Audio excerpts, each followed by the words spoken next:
रामकृष्ण हरी. केली आहे देवे कृपा, म्हणून आलो मानव रूपा. हा मनुष्य जन्म भगवंताच्या कृपेने आपल्याला मिळाला आहे. या जन्मात येऊन माणसाने भगवंताची भक्ती करावी. जर आपण भगवंताची भक्ती केली नाही तर पुन्हा माणसाला 184चा फेरा यात गुंतून पडावं लागतं आणि अंड, जारद, स्वदेज आणि उद्बीज या 4 खाणींचा प्रवास, तो यातनेचा, दुःखाचा प्रवास चालू होतो.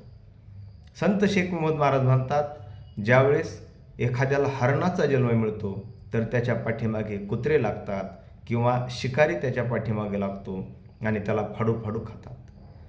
माशाचा जन्माला आलो तर पाण्यात कोळी जाळं टाकतो आणि माशाला पकडतो आणि पाण्याच्या बाहेर आल्यानंतर त्याचा तडफडून मृत्यू होतो.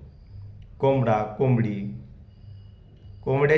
कोंबडीचे अंडे तर खातात, परंतु त्या कोंबडीला तिचे पिसं उपसून तिला छळून मारलं जातं.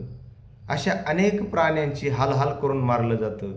मग आपल्याला जो आजचा जन्म मिळालेला आहे तो चांगलं कर्म करण्यासाठी, भगवंताची भक्ती करण्यासाठी मिळालेला आहे. हे सांगताना संत शेख महमूद महाराज एका ओवीतून म्हणतात, 18 भार वनस्थळी जाण, अवतरे उत्तम मध्यम कनिष्ठपणे, ऐसा चौखानी माझी अविचारे जाणे, भ्रमण करीत असे.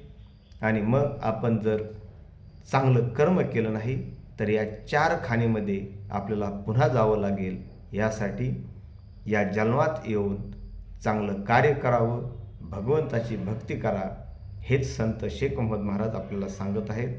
रामकृष्ण हरी.